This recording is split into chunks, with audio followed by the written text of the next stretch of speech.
तो हेलो बच्चों, आज हम इलेक्ट्रिक डाइपोल का एक क्वेश्चन लेकर आए हैं, जिसको हम लोग पहले क्वेश्चन पढ़ते हैं एंड देन सॉल्व करेंगे। ठीक है, आइए। हमारे पास क्वेश्चन है, an electric dipole is formed by two particles each of mass m having charge q and minus q and two ends of light rod of length l।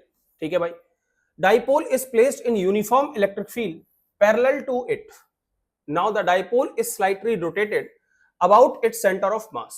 Center of mass यहां पर लिख देता हूं, center of mass, and released, then it will execute SHM.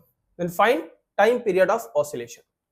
देखो भाई, सबसे पहली बात तो यह है कि एक यूनिफॉर्म इलेक्ट्रिक फील्ड है, तो मैं सबसे पहले एक यूनिफॉर्म इलेक्ट्रिक फील्ड ड्रॉ कर देता हूं। ध्यान से देखिए, ये हमारे पास यूनिफॉर्म इलेक्ट्रिक फील्ड है इस तरह से। ये यूनिफॉर्म इलेक्ट्रिक फील्ड है, इनकी जो स्पेसिंग है वो ऑलमोस्ट इक्वल है, इसकी वैल्यू हमारे पास ई है। और जो हमारा डाइपोल है, तो जो डाइपोल है सर वो इलेक्ट्रिक फील्ड के पैरेलल रखा हुआ है, इसका मतलब डाइपोल कुछ इस फॉर्मेट में रखा होगा, यानी एक लाइट रॉड है और यहां पर हमारे पास एक चार्ज पार्टिकल है, जैसा कि आप जानते हैं माइनस क्यू ये वाला होगा और प्लस क्यू ये वाला रहा होगा। सर मास दोनों का सेम है, ठीक है, मास डिफरेंट भी हो सकता है बट मास यहां पर दोनों का सेम रखा गया है। ठीक है, अच्छा बताओ, ये अगर इलेक्ट्रिक डाइपोल ये जो इस फील्ड में रखा हुआ है, तो यहां पर जो फोर्स लगेगा sir F is equals to Q into e, इस फॉर्मेट में लगेगा, डायरेक्शन ही होगा, प्लस आई कैप की डायरेक्शन होगी अगर आप देखें तो। और अगर इसकी बात करूं तो ये F is equals to Q into e, ये भी इसमें भी सेम फोर्स एक्सपीरियंस करेगा, ये माइनस आई कैप की डायरेक्शन में होगा। तो अगर मैं यहां पर देखूं सर, जो नेट फोर्स होगा, नेट फोर्स की वैल्यू आप जानते हैं यहां पर कितनी आएगी बताओ, जीरो। नेट फोर्स की वैल्यू क्या जाएगी, जीरो। जो एक्सपीरियंस फोर्स हो रहा है वो जीरो है, राइट। तो यहां पर नेट फोर्स जीरो है, तो हम जानते हैं सर कि अगर नेट फोर्स जीरो है तो सभी पॉइंट्स के अबाउट जो टॉर्क होता है वो सेम आता है। ठीक है सर, और यहां पर टॉर्क का फॉर्मूला कितना है आप सभी लोग जानते हैं, पीई साइन थीटा। टॉर्क का फॉर्मूला है हमारे पास पीई साइन थीटा। ठीक बात। अब यहां पर हमसे कहा गया कि इसमें डाइपोल को स्लाइटली रोटेट करो। अच्छा, ये अभी परमानेंट स्टेबल इक्विलिब्रियम है, अब मैं इसको स्लाइटली रोटेट कर रहा हूं। ठीक है भाई, ध्यान से देखना, हमने इसको हल्का सा इसके एंगल थीटा पर रोटेट किया, तो ये डाइपोल कुछ इस डायरेक्शन में आ जाएगा। जैसे आप ये मान लीजिए इस तरह से रखा हुआ है, हम इसको हल्का सा रोटेट करेंगे तो इसका जो टॉर्क डेवलप होगा वो इसको इस डायरेक्शन में घुमाने का प्रयास करेगा, और इधर का जो टॉर्क है वो इसको ऐसे घुमाने का प्रयास करेगा, यानी ये इसके इस तरफ से और ये ऐसे, राइट। तो ये वापस इधर आएगा, फिर इधर निकल जाएगा, फिर वापस आएगा, तो इस तरह से ये ऑसिलेट करने लग जाएगा अपनी मीन पोजीशन के अबाउट। ठीक बात है। तो यहां पर पूछा गया है कि मुझे आप इसका टाइम पीरियड बता दीजिए, तो मैं यहां पर आपसे कह सकता हूं कि रिस्टोरिंग जो टॉर्क लगेगा वो minus of P E sine theta लगेगा। ठीक बात है, जैसे वहां पर रिस्टोरिंग फोर्स लगता था, यहां पर रिस्टोरिंग टॉर्क लग रहा है, तो यहां पर मैं रिस्टोरिंग टॉर्क की वैल्यू लिख सकता हूं sir minus of P E into theta. क्यों भाई, क्योंकि एंगल अप्रोक्सीमेशन से अगर बात करें कि अगर एंगल्स बहुत छोटे होते हैं तो हम साइन थीटा और टेन थीटा को ऑलमोस्ट थीटा लिख सकते हैं, तो यहां पर थीटा लिख दिया हमने। सर इसकी वैल्यू क्या होती है, तो आप लिख सकते हैं ICM into alpha is equal to minus of P E into theta. ठीक है सर। अच्छा बताओ, ये जो नेगेटिव साइन है ये क्या बता रहा है सर, ये रीस्टोरिंग नेचर बता रहा है। ठीक है, तो यहां पर आप ले आइए, तो अल्फा की वैल्यू आ जाएगी मेरे पास PE upon ICM into theta. बस यहां से अल्फा की वैल्यू आ गई मेरे पास। अब आप जानते हैं कि अल्फा की वैल्यू होती है minus of omega square into theta.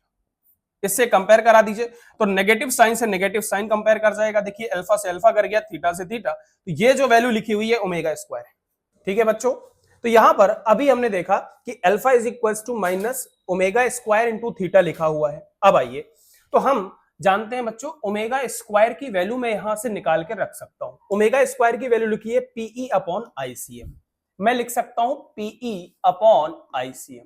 ठीक बात है। तो सर ओमेगा की वैल्यू हमारे पास आ जाएगी root of P E upon ICM. बच्चों एक बात बताओ, क्या आप जानते हैं ओमेगा की वैल्यू 2 पाई बाई टी होती है, तो यहां पर under root of P E by ICM मैं लिख सकता हूं।